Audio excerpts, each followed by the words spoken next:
everybody. It's Brian here again with Bluegrass Defense. Thank you guys for tuning in today. We're going to do a little bit of testing today. We've got some soft armor panels that we're going to test out, some different calibers. I know this test has been ran into the ground. I mean, there's videos all over YouTube of people testing out soft armor with different calibers. You know, and largely the 5.7 of a 28 has been pitted against the 22 Magnum for several years now, probably since the introduction of the caliber. We're going to do a little bit of testing with some of those today too, but we're going to try to give the 22 mag a fighting chance. We have some rounds that we've modified on our own to try to see if we can help the 22 mag stand toe to toe against the 5.7. So we'll see how that works, and then we've got some other testing that we're going to do. If you guys follow us on Instagram and YouTube, you saw a picture yesterday I posted that had some Firehose and some soft armor, and I asked what they had in common. We got some good comments from you guys, some good guesses. Firehose is actually coated with Kevlar. It's the lining on the outside of it is Kevlar, which is the same thing that's in a bulletproof vest or a body or soft armor panel. So we're going to see, can we make a vest out of Firehose? Before anybody gets upset, this is decommissioned Firehose. This there was something wrong with it. The local fire department was going to get rid of it anyway, so they donated it to us to do a little bit of testing with today. So we want to thank the fire department for that. So without further ado, we'll get started.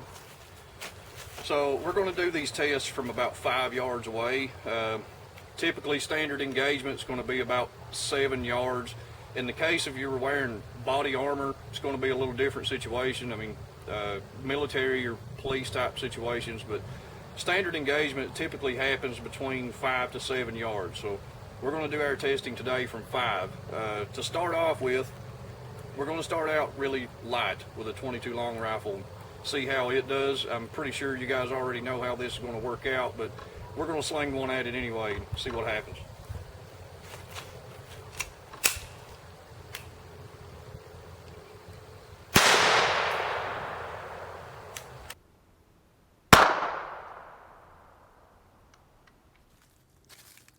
So as you guys can see, the 22 long rifle went in here. It did not come out. I can feel the slug right here. On to the next one. So the panel that we're shooting at today is rated for 9mm fire. It will take a 9mm from submachine gun fire actually. So I mean, we're pretty sure that it's going to stop a standard 9mm full metal jacket from a handgun, but we're going to try it anyway, you know, see how it goes. This is coming from the Archon Type B, Archon firearms. You guys, this was featured in the last video that we done. If you haven't got a chance to see that one, go back and check it out. This thing is an amazing handgun.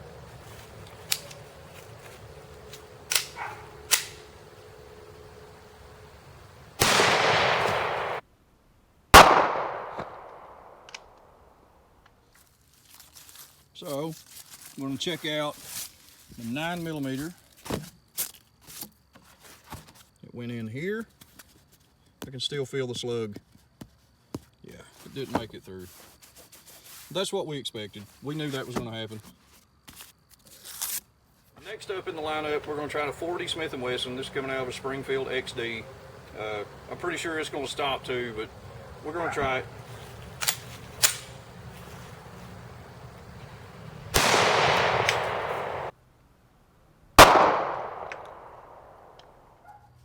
Wow, it actually ripped the panel a little bit.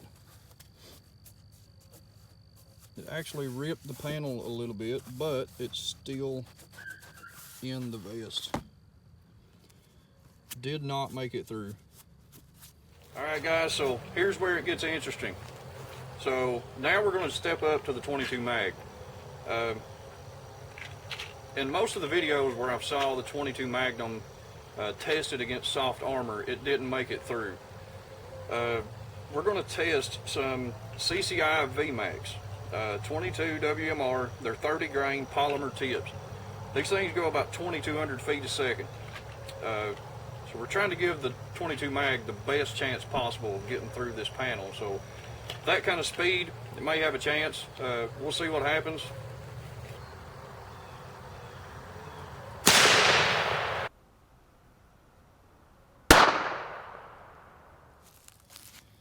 Alright, so the 22 mag, it entered here. This was with the polymer tip. It actually went through. Wow, I didn't see that one coming. From 5 yards, the 22 mag with the 2200 feet per second CCI VMAX will penetrate 9mm soft armor. Interesting. And now, on to the FN PS90 5.7 by 28. Everybody knows how this one's going to go.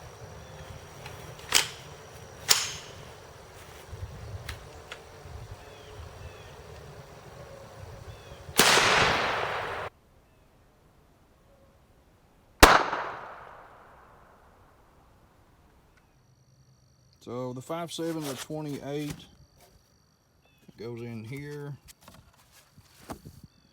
Yeah, zipped right through. So that's as can be expected.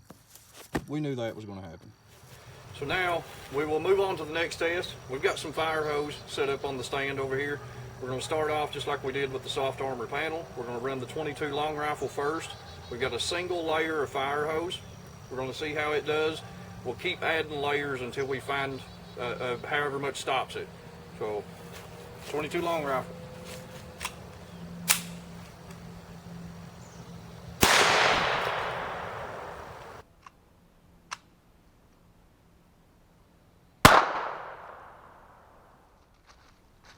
So the 22 long rifle went in here. Yeah, zipped right through the Firehose. So we're going to add some more layers and try that again. I didn't think one would do very much. So we got 1, 2, 3, 4, 5, 7.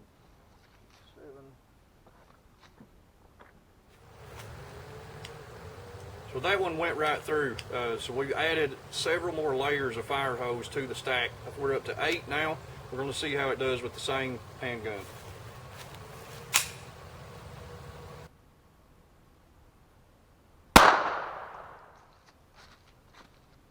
Went in here.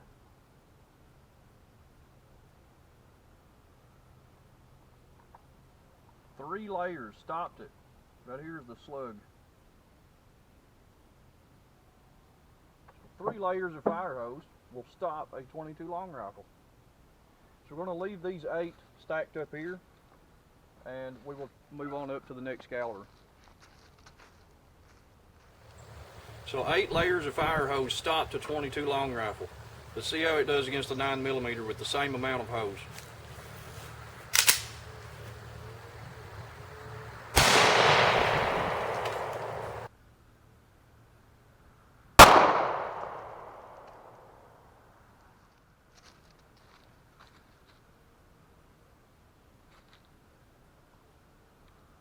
One, 2, 3, 4, 5, 6, 7, 8, and it zipped through all 8.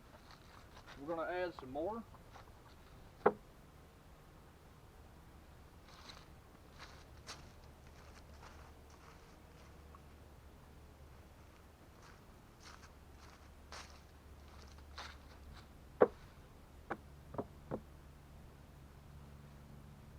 $16 layers of Firehose. So same handgun, 16 layers of Firehose. 9mm cut right through the 8 like they weren't even there. So we'll see if this stops it.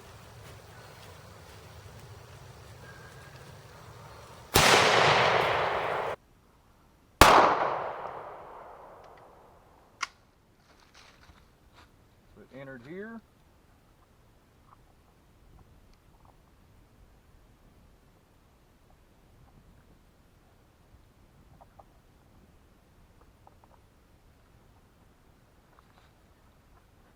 So it stopped after 13.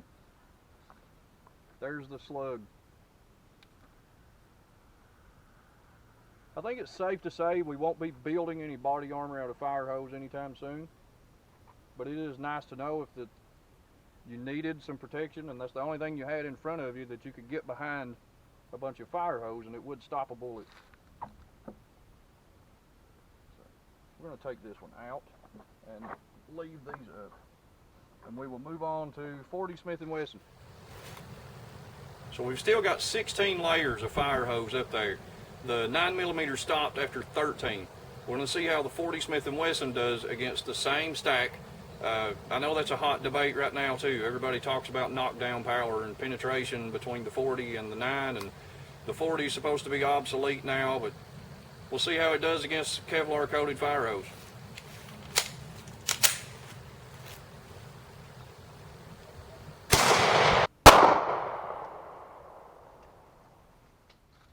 So it entered here.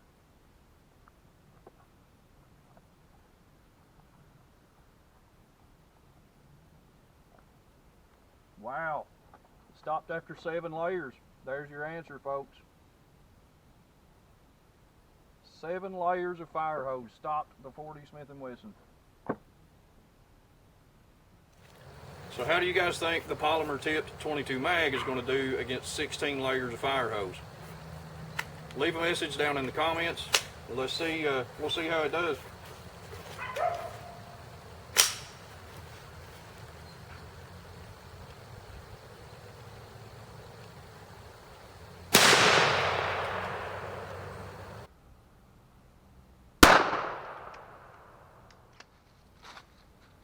So it goes in here.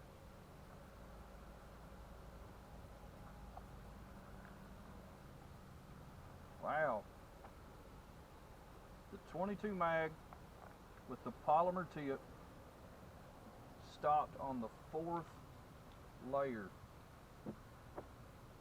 Wow.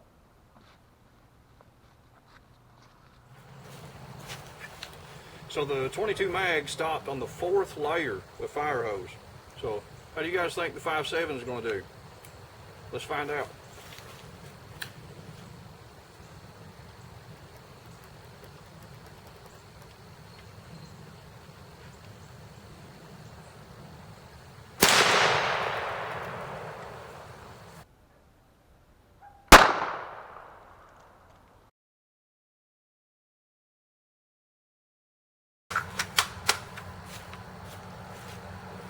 Alright guys, 20 layers of Firehose up against the 5.7 by 28.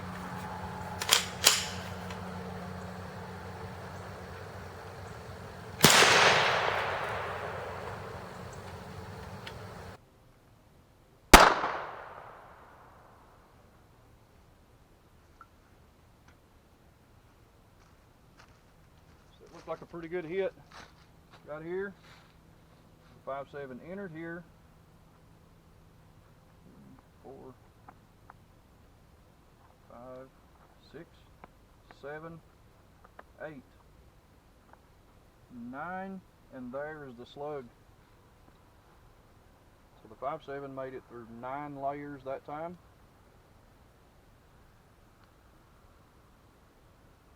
Awesome. Alright. We're going to go back to the 22 mag. The 22 mag.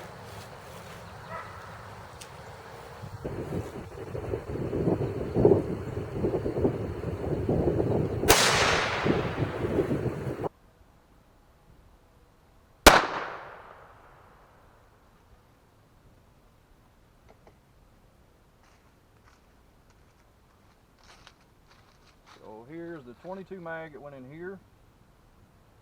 1, 2, 3, 4, 5, 6, 7, and 8. Tried to start through the 9th. They made it through 8. I would say that's pretty well standing toe to toe to the 5.7.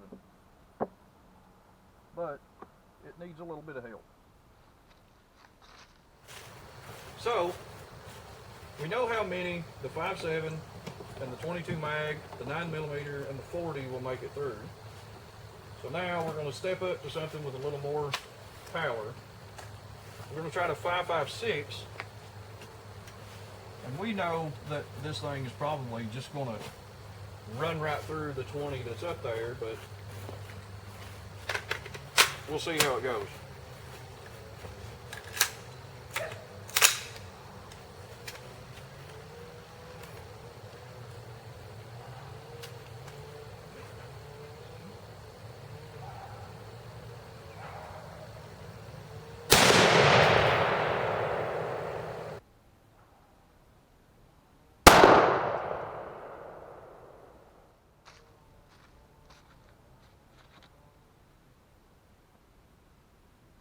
Actually, it did not. The 5.56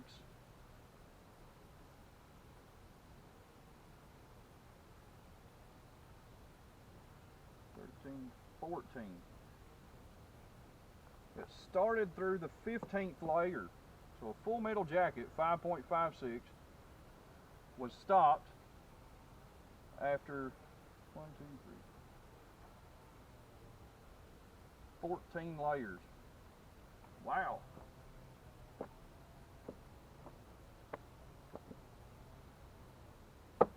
Didn't see that one coming. So, if the 5.56 was stopped after 14 layers, what can we find to get through these 20 layers of Firehose? Let me see what I can come up with. This is a custom rifle. It's a custom Savage Action chambered in 6.5 Creedmoor. 26-inch heavy bull barrel. This thing was built here at Bluegrass Defense. Got a couple different rounds to fire through this thing. One is a custom round.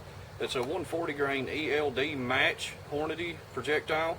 The second is a tactical application police Hornady. That's a 147 grain. So let's fire these at it, see how that does.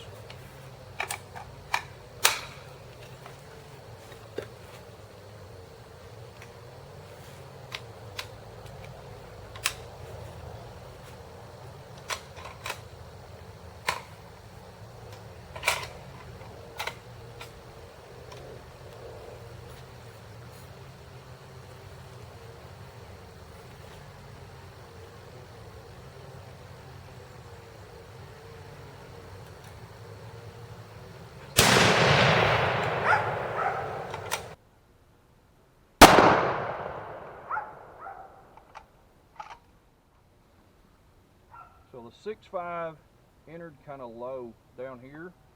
Hopefully it stayed straight as it went through these.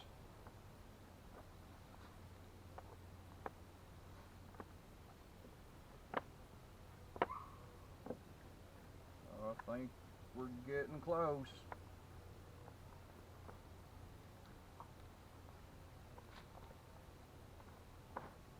There it is. And it is stuck in the 17th layer. It's right here. So, I don't know what the difference in the tactical application police is compared to the other just standard bullets.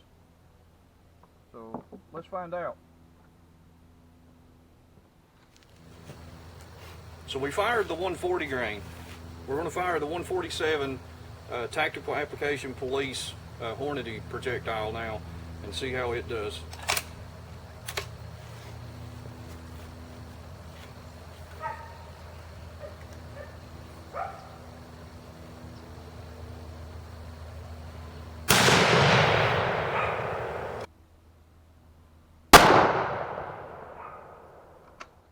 Alright, so the TAP entered here. 3, 4, 5, 6, 7, 8, 9, 10, 11, 12, 13, 14, 15, 16, 17. Stopped on the exact same layer. Interesting. So maybe there isn't a difference. Maybe it's just a standard ELD match that they put a special name on. Alright guys, so there you have it. you actually can use Firehose to stop bullets if you have enough layers. And they will even stop 6.5 Creedmoor, which is a pretty fast round. So we know from past experiences and testing body armor that speed defeats body armor. The faster the bullet is, typically the easier it is for that round to defeat body armor. But the 17 layers of Firehose will stop a 6.5 Creedmoor from 5 yards. So the more you know, huh? Alright, so thanks everybody for tuning in. Hope you enjoyed the video. Be sure to like and subscribe. Hit the bell, that way you get notified when a new video comes up. Or you can contact us, Bluegrass Defense LLC. We are an FFL located here in Central Kentucky. You can contact us on Facebook. You can get a hold of us on Instagram. My phone number is on those pages too, by the way. You can email us, text us, however you want to get in touch with us. We'll try to get you what you're looking for. Thanks everybody. Have a great new year.